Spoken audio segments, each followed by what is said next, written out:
everyone and welcome to eShreni. Today we'll learn a poem, How to Tell Wild Animals. So it's a humorous poem and very interesting. I'm sure you will love this poem. In this class we will discuss that what is the poem about, and then we'll learn about the summary of the poem, and after that we will discuss the question and answers. First, what is the poem about? The poem is written by Carolyn Wells.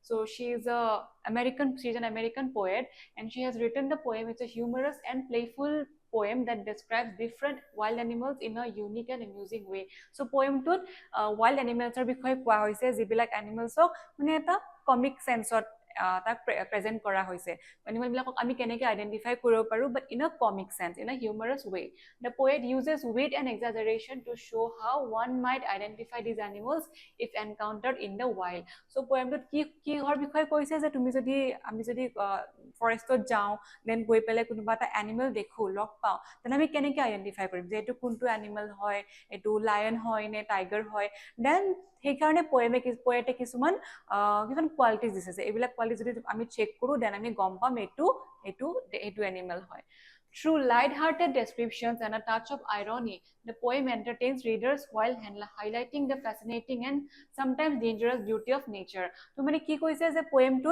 humorous way eta gote poem to present kora hoise likha hoise.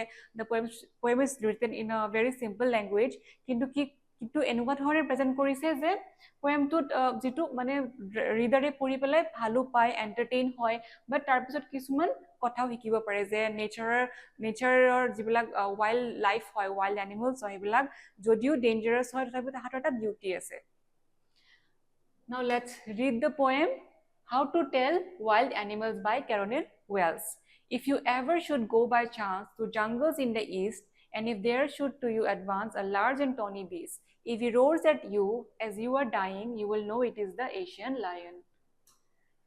Second stanza, or if sometime when roaming around, a noble wild beast greets you with black stripes on a yellow ground, just notice if he eats you. That simple rule may help you learn the Bengal tiger to discern. If strolling forth a beast you view whose hide with spots is peppered, as soon as he has leapt on you, you will know it is the leopard. It will do no good to roar with pain, he will only lap and lap again. If when you are walking round your yard, you meet a creature there who hugs you very, very hard, but sure it is a bear, if you have any doubts, I guess he will give you just one more caress. Though to distinguish beasts of prey, a novice might not blast, the crocodile you always may tell from the hyena does. The hyena come with merry smiles, but if they weep, they are crocodiles. The last stanza, the true chameleon is small, a lizard sort of thing. He hasn't any ears at all and not a single wing. If there is nothing on the tree, it is the chameleon you see. Now let us discuss all the stanzas in detail. Now the first stanza. This stanza is about Asian lion. So poete koise je Asian lion ok jodi ami identify koribo lage then keneke koribo paru.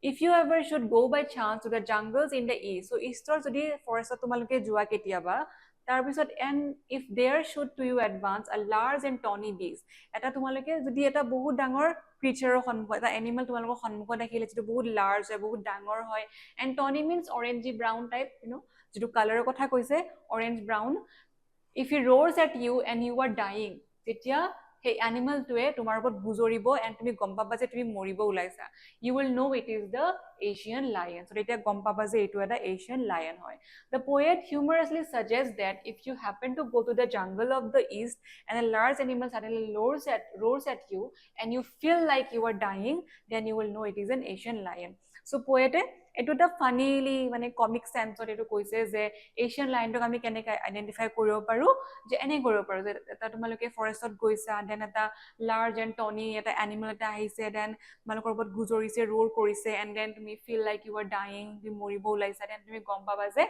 etu eta Asian lion hoy next stanza or if sometime when roaming around a noble wild beast greets you যেতিয়া আকো কৈছে যে কেতিয়াবা যদি তোমালোকে ফৰেষ্টত ঘুৰি আছা এনে জাস্ট ঘুৰি আছা জাস্ট এনে আৰু মানে জাস্ট roaming কোনো এটা পাৰফেক্ট এটা দিশ নাই জাস্ট যেনেকে তেনেকে ঘুৰি আছা a noble wild beast greets you বহুত ডাঙৰ এটা wild beast এটা আহিবা তোমালোকক গ্ৰীট কৰিলে then with black stripes on a yellow ground black stripes on a yellow ground means যেটো yellow fur হয় yellow body ওপৰত black stripes থাকাৰ কথা কৈছে তেনেকে থাকে টাইগাৰৰ just notice if he eats you this simple rule may help you learn the Bengal tiger to discern so কৈছে যদি তেনেকুৱা এটা black stripes থাকা then yellow furৰ ওপৰত যদি হে বিচ এটা আহে আহিপাল তোমালোকক খায় then তোমালোক গম পাবা যে হেতু এটা Bengal tiger আছিলে so that is written in a comic sense because তোমালোক যদি খাই পেলাই then obviously you will never know who ate you because তুমি মৰি থাকিবা isn't it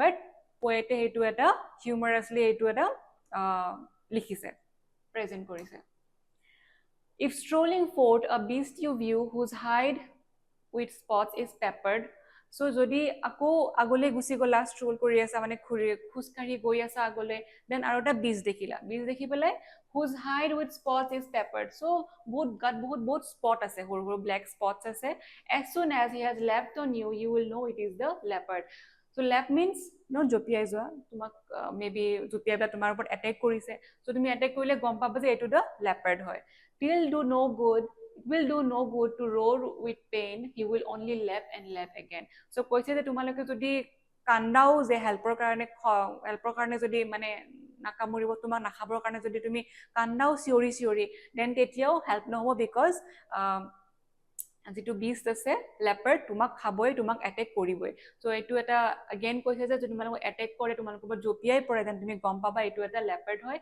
এটো তোমালোকে কান্দিলো it will do no good then stanza 4 if when you are walking around your yard you meet a creature there who hugs you very very hard be sure it is the bear so next your কথা কৈছে bear কথা কৈছে how to identify a bear কৈছে যে তুমি তোমালোকে again ঘুৰি আছা then আৰু এটা creature front creature তোমালোকৰ ফ্ৰন্টত আহিলে তোমালোকক hug কৰিলে then গম পাবা যে এটো এটা bear হয় if you have any doubt I guess he will give you just one more carrot so etu aru eta humorously koise je beare jitu hug jitu etu actually deadly hugor kotha koa hoise beare ahi pa tumalok just crush koribo manok jeta crush koribo teneke beare attack kore so hetu kotha koa hoise je tumalok jodi bahut jore eneke hug kore then tumalok pura crush koribo karone then gom paba etu eta bear hoy Though to distinguish beasts of prey, a novice might not blush. The crocodiles you always may tell from the hyenas does. So now the poet talks about crocodiles and hyena. So hyena and crocodile kyo keneke identify koribo pari. And duta kyo ekalage koa hoise because hyenas come with merry smiles. Hyena bilako dekhile enukwa lake tahate hahi ase, smile kori ase. And crocodile but if they weep they are crocodiles. So crocodile kisuman jeta tahate prey kore jeta tahate hunt kore then এতিয়া তাহাতৰ চকুৰ পৰা পানী ওলাই isn't it so তাহাতে কৈছে যে এই কাৰণে পোয়েটে যে যদি কেনেকে গম পাবা এটো হাইনা হনে ক্ৰকোডাইল হয় যদি ক্ৰিচাৰটোৱে কান্দি আছে দেন গম পাবা এটো ক্ৰকোডাইল হয় যদি হাই আছে দেন গম পাবা এটো হাইনা হয় then the next stanza the true chameleon is small a lizard sort of thing next in the next stanza she talks about chameleon now so chameleon hoise eta horu sa eta creature hoy lizardor nisina mane jeti nisina eta horu creature hoy he hasn't any ears at all jar kunu kan nai and not a single wing nai pakhi nai if there is nothing on the tree it's the chameleon you see so yate koise je chameleon to keneke identify koriba jodi tumalike tree usot goisa then tree dalot gojalat eku dekha nai then gom paba it is the chameleon hiding there because chameleonor ki thake এটা camouflage কৰা capacity থাকে isn't it chameleon jitu place ot থাকে ধৰা লিভছৰ কাখত আছে leaves green হয় then ক্যামেলিয়নে কি কৰিব তাৰ বডি কালাৰটো গ্ৰীন কৰি দিব আৰু দেন যদি ব্ৰাউনৰ মানে ব্ৰাউন ব্ৰাঞ্চৰ মাজৰ ওপৰত থাকে দেন তাৰ বডি কালাৰটো ব্ৰাউন কৰি দিব সো হেতু ক্যামেলিয়নৰ এটা ক্যাপাসিটি হয় জিটোৰ কথা কোৱা হৈছে যে জাস্ট হিউমাৰাসলি কোৱা হৈছে যে যদি তোমালোকে দেখা পোৱা যে এডাল গছৰ ওচৰত গৈছা দেন গছলত একো নাই দেন গম পাবা তাতে এটা ক্যামেলিয়ন আছে এটো ইট ইজ হয় it is the short form of it is so that was the poem how to tell wild animals so first the poet talks about the Asian lion first koise Asian lionor uporot then koise the Bengal tiger how to identify Bengal tiger next comes the leopard next the bear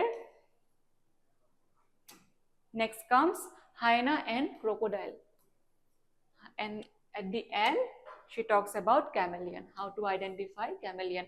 So that's how the name of the poem, the title of the poem came. Like আমি কেনেকে identify কৰিব পাৰো, how to tell wild animals from one to another, মানে এটাৰ পৰা ইটোৰ পৰা সিটোলৈকে আমি কেনেকে ডিফাৰেন্সিয়েট কৰিব পাৰো, কেনেকে আইডেন্টিফাই কৰিব পাৰো. Now let's look at the summary of the poem. So knowing the summary of a poem is very important because you can answer any question that might come in your exam if you know the summary well. So let's read the summary. The poem How to Tell Wild Animals by Carolyn Wells is a humorous and imaginative description of how one might recognize various wild animals if encountered in the jungle. So আমি গম পাইছো যে How to Tell Wild Animals is written by Carolyn Wells. So এটো কিহৰ ওপৰত কৈছে, এটো এটা কমিক, এটা হিউমাৰাছ পোয়েম হয়, যেটোত মানে ফানিলি মানে পোয়েটে ফানিলি মানে প্ৰেজেন্ট কৰিছে, ডেসক্ৰাইব কৰিছে যে কেনেকে আমি এটা এনিমেলৰ পৰা আৰু এটা এনিমেল কেনেকে আমি ৰিকগনাইজ কৰিব পাৰো, কেনেকে আইডেন্টিফাই কৰিব পাৰো. যদি আমি কোনোবাখন জংগলত যাওঁ, দেন জংগলত ফৰেষ্টত গ'লো, ফৰেষ্টত যোৱাৰ পিছত আমি এনিমেল এটা দেখা পালো, তেন আমি কেনেকে গম পাম যে এইটো কোনটো এনিমেল হয়. Instead of giving factual or scientific details, the poet uses wit, exaggeration and irony to make the description funny and interesting. But poete ki korise, যদিও poete কৈছে যে কোনটো এনিমেল কেনেকে আইডেন্টিফাই কৰিব পাৰি, but তেওঁ ফেকচুৱেল বা সাইন্টিফিক ডিটেইলছ দিয়া নাই, যিবিলাক মানে একচুৱেল ডিটেইলছ হয়, লাইক আমি কেনেকে আইডেন্টিফাই কৰিব পাৰো সেইবোৰ দিয়া নাই. বাট তেওঁ কিছুমান মানুহক যাতে ৰিডাৰে পঢ়ি পেলাই ভাল পায়, এণ্টাৰটেইন হয়, তাৰে কাৰণে তেওঁ গোটেইখিনি অকমান বেলেগ ধৰণে প্ৰেজেন্ট কৰিছে, বেলেগ ধৰণে লিখিছে, ডেসক্ৰাইব কৰিছে. The poem begins by talking about the Asian lion. ফাৰ্ষ্টতে কোৱা হৈছে এছিয়ান লায়নৰ ওপৰত, a large and majestic animal found in the forest of the east. So Asian লায়নটো ক'ত পোৱা যায়, ইষ্টৰ ফালে পোৱা যায়, যেটো ইষ্টৰ ফৰেষ্টত পোৱা যায়. বহুত লাৰ্জ এনিমেল হয়, যেটো লাৰ্জ এণ্ড মেজেষ্টিক এনিমেল, বহুত ভয় লগা এনিমেল হয়. The poet jokingly says that if such a creature roars at you, then you can be sure it is a lion. So poete কেনেকৈ কৈছে, কেনেকৈ আইডেন্টিফাই কৰিব পাৰি যে যদি এনেকুৱা এটা ডাঙৰ ক্ৰিয়েচাৰ তোমালোকৰ সন্মুখত আহি পেলাই তোমালোকে গম পোৱা যে ওকে, দেন তোমালোকে মৰিব ওলাইছা, এনে বহুত ডাঙৰকৈ গুজৰে তোমাৰ ওচৰত, দেন তুমি গম পাবা যে এইটো এটা লায়ন হয়. The idea of recognizing an animal after it has eaten you sets the comic tone of the poem. So যদি তোমালোকে মৰিব ওলাইছা, দেন তোমালোকে গম পাইছা যে ওকে এইটো এটা লায়ন হয়, সো তেনেকৈ আইডেন্টিফাই কৰিব পাৰিবা সেইখিনি টাইমত. সো সেইটো এটা কমিক সেন্সত কৈছে. Next the poet describes the Bengal tiger. So Bengal টাইগাৰটো কেনেকৈ কৈছিলে, known for its bold black stripes on yellow fur.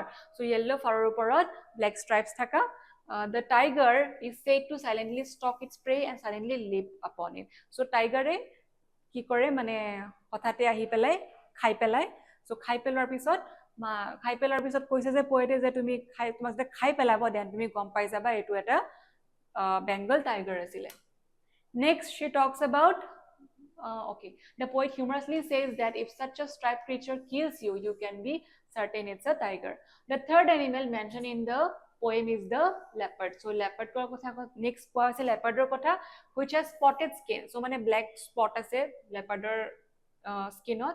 The poet says that if this spotted creature jumps upon you repeatedly and then you cry out in pain, it won't help and the leopard will continue to attack. So এনেকুৱা এটা ক্ৰিয়েচাৰ যেটোৰ গাত বহুত spots আছে, and then তোমালোকে ফৰেষ্টত encounter কৰিবা যে তোমালোকৰ ওপৰত জপিয়াই পৰিছে, বাৰেপতি জপিয়াই আছে, তোমালোকৰ এটেক কৰি আছে, দেন গম পাবা যে এইটো এটা লেপাৰ্ড হয়. চ' এইটো লেপ যিটো কৈছে যে repeatedly Shi uses the word লেপ এণ্ড লেপ এণ্ড লেপ. চ' এইটো এটা কমিক চেন্সত ইউজ কৰা হৈছে বিকজ লেপাৰ্ড হয়, চ' লেপ. চ' যদি তুমি তাৰপিছতো পেইন মানে দুখত পুৰা কান্দা হেল্পৰ কাৰণে, তেতিয়াও কোনো হেল্প নহ'ব because it will only attack you. The repetitive leaps add a comical rhythm to the stanza. After that comes the bear. Then poet bear kotha koise. The poet amusingly says that if you are suddenly hugged very tightly by a large and strong creature, so eta tumalike jodi hothate malok kunuba ta creature ahi pele hug kore, pura tightly hug kore, then tumalek gom paba je etu eta bear hoy. The hug here is ironic. Etu hug to eta ironic hoy, etu eta deadly grip or kotha koa hoise je bear e pura deadly grip kori pele crush kore manu eta. So teneke hejor kotha koa hoise. Then comes the crocodile. After that, crocodile kotha koa hoise. The poet describes as shedding tears while eating its prey. This is a reference to the well-known expression crocodile tears, meaning false or insincere sadness. So যেতিয়া ক্ৰকোডাইল তোমালোকে দেখিবা then কেনে গম পাবা যে এইটো এটা ক্ৰকোডাইল হয় সেইটো আমি গম পাম যে যেতিয়া এনিমেলটোৱে বা ক্ৰিচাৰটোৱে কান্দি থকা আমি দেখা পাম দেন আমি গম পাম এইটো এটা ক্ৰকোডাইল হয় বিকজ ক্ৰকোডাইলৰ আমি সদায় গম পাওঁ যে ক্ৰকোডাইল টিয়াৰ্ছটো এটা এটা ফলছ ইমোশ্যনৰ ক্ষেত্ৰত ইউজ কৰা হয় ক্ৰকোডাইল টিয়াৰ্ছ তো সেইটোৱে মানে তেওঁ এটা চেন্সত ইউজ কৰিছে তাতে পোয়েমটোত নেক্সট কামছ হায়েনা চ' হায়েনাৰ বিষয়ে কেনেকৈ গম পাম যদি তোমালোকে দেখা পোৱা এটা এনিমেল এজ অপ'জ টু ক্ৰকোডাইলক গম পাম আমি কান্দি থাকোঁতে গম পাম এণ্ড হায়েনাক আমি গম পাওঁ হাঁহি থকা বুলি যেতিয়া হাঁহি থাকিব তেতিয়া আমি গম পাম এইটো এটা হায়েনা হয় while the chameleon is so well camouflaged that it is often invisible so কৈছে যে যদি তোমালোকে এডাল গছ দেখা দেন গছটোত দেখা যে গছডালত একো নাই দেন গম পাবা এইটো এটা কেমেলিয়ন ব্লেন্ডিং হৈছে কেমেলিয়ন এটা লুকাই আছে So that is the poem. In short, Carolyn Wells uses light-hearted humor, irony, and exaggeration to transform the serious topic of wild animals into a playful and entertaining poem. So, enukwa a serious topic to wild animals or dangerous wild animal bilak. So, it was a topic poet mane playful language use kori pelai and reader entertain koribo karone eneke eta poem to likhise. Beneath the humor, the poem, okay, there should be a you here. The poem also reminds readers to admire and respect the beauty and uniqueness of nature's wild creatures from a safe distance. So, yate jodio etu humorous poem hoy, etu funny comic sense ot likha hoise, comic elements ase. Tothapi ami kobo paru je poete etu bisarise je আমি জানো যে wild animal বিলাক কেনেকুৱা কিমান dangerous হয় তথাপি আমি সেইবিলাকক এডমায়াৰ কৰিব লাগে ৰেসপেক্ট কৰিব লাগে from a safe distance only ওচৰত যাব নালাগে বাট ডিস্টেন্সৰ পৰা আমি এডমায়াৰ কৰিব লাগে Now, what is the moral of the poem? The moral or message of the poem. So, poem tur pora poetic ki amak message dibo bisarise. The poem How to Tell Wild Animals gives the message that nature is full of wonderful and fascinating creatures, each with its own unique traits. So, etu ko bisarise je amar nature jitu hoy etu it's full of wild animals. Jibilak wild animal bahut dangerous hoy but tahat bahut unique hoy. গুটেবিলাকৰ কিছুমান different unique ক্যাৰেক্টাৰিষ্টিক্স কিছুমান ট্ৰেটছ আছে যিবিলাকে ইটুক পৰা মানে different কৰে পৃথক কৰে Through humor and exaggeration, the poet reminds us that while wild animals are beautiful, they are also dangerous and should be admired from afar. So, poete amak etu alopman sotorko kori dise je ami jodio tahatok admire koribo lage je enukwa ta iman powerful animal hoy tothapiu ami eta safe distance maintain koribo lage ami bahut duror pora he tahatok sabo lage ba tahatok admire koribo lage duror pora It also teaches that learning can be fun and enjoyable. So poem 2 amak etu hikai poem 2 pora ami etu message pao je learning can be fun and enjoyable. Enukon hoise learning kunta bostu hikibo karone hodai boring boring technique use koribo lagibo ba boring way te ami hikibo lagibo but learning can also be fun and enjoyable so amar entertaining hobo lagibo learning ami kunta bostu hikute even serious subjects like wildlife can be explored with creativity and laughter so enukwa eta serious topic jitu eta actually biology topic bole ami kobo paru je jot animals ok study kora hoy wild animals ok kora hoy so etu eta topic enukwa serious topic eta creativity use kori pelai and playful language use kori pelai poete enake present korise describe korise so ami kobo paru je learning can also be fun and enjoyable Now let's discuss the main themes of the poem so what are the main themes so poem to ki theme uporat likha hoise first is humor and exaggeration The poem uses humor and exaggeration to describe dangerous wild animals in a funny and light-hearted way. So poete ki use korise humor and exaggeration mane bahut besike kisuman kotha koi dise jibilak horuke kolle komke kolle but bahut besike koi dise and comic elements use korise jitu comic element use kori pelai poete different ways bilak dise jibilak ami use koribo paru to identify wild animals Instead of using serious facts, the poet gives amusing ways to identify animals such as being eaten by them or hugged to death. So, kenuka dhoroner humorous way ba amusing way teo dise jeneke first jeneke koisile je jodi tumalok konuba eta animals e khai pelai then etu tumale gom paba je etu eta Bengal tiger hoy ba jodi konuba eta animal tumalok creature hug koribo ahe then gom paba je etu eta bear hoy so teneke তোমালোকে তেনেকে তেওঁ use কৰিছে humor and exaggeration. Fear and danger in nature. So এইটো এটা another theme of the poem. Beneath the humor lies the idea that wild animals are powerful and dangerous. So humorৰ লগতে আৰু এটা theme পোয়েটে ইন্ট্ৰডিউস কৰিছে, এইটো হৈছে কি যে wild animal বিলাক বহুত dangerous হয় and বহুত powerful হয়. The poem reminds us that nature's creatures deserve respect and should be admired from a safe distance. So poemটোৰ দ্বাৰা আমি এইটো বুজি পাইছো যে আমি নেচাৰৰ যিবিলাক এনিমেল তাহাঁতক ৰেচপেক্ট কৰিব লাগে বিকজ বহুত পাৱাৰফুল হয়, বাট আমি তাহাঁতক এডমায়াৰো কৰিব পাৰো, বাট ফ্ৰম আ ছেফ ডিষ্টেঞ্চ, এটা বহুত দূৰত্ব মেইনটেইন কৰি পেলাই আমি তাহাঁতক এডমায়াৰ কৰিব লাগে. Next theme is appreciation of wildlife. So wildlifeৰ ওপৰতো poemটোত লিখা হৈছে. The poet encourages readers to observe and appreciate the beauty and uniqueness of different wild animals, even though they are fierce and untamed. So যদিও wild animal বিলাক বহুত বেছি dangerous হয় বা তাহাঁতক পেটও বনাব নোৱাৰি, তথাপিও তাহাঁতৰ এটা বিউটি আছে, গোটেইবিলাকৰ কিছুমান ইউনিক কোৱালিটিজ আছে. চ' সেইবিলাক আমি বুজি পাব লাগিব, বুজি পাই পেলাই তাহাঁতক এপ্ৰিচিয়েট কৰিব লাগিব, এণ্ড সেইটোৱে পোয়েটে বিচাৰিছে. The last one is learning through fun. The poem shows that learning can also be enjoyable, jitu মই already কলোৱে. By using jokes and rhyme, Carolyn Wells makes the study of animals interesting, proving that education can also be entertaining. So এইটো already mention কৰিছোৱে মই যে poet গৰাকীয়ে Carolyn Wells এইটো দেখা বিচাৰিছে যে learning can also be enjoyable. So poem পঢ়ি পেলাই আমি এনজয় কৰিব পাৰো. এইটো simple languageত লিখিছে তেওঁ, এণ্ড লিখি পেলাই এনেকুৱা witty language বা playful language ইউজ কৰিছে যিটোৰ পৰা আমাৰ ৰিডাৰৰ বহুত এণ্টাৰটেইনমেণ্ট হয়.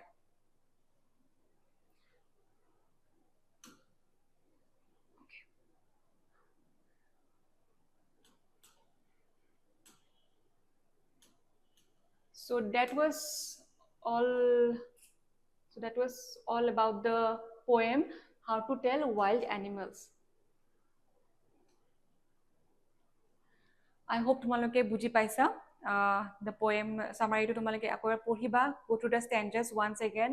I'll meet you in our next video in the next part with the question and answers that are important for your exam. So তেতিয়ালৈকে তোমালোকে পঢ়া and revise কৰা and then take care of yourself. Thank you for watching.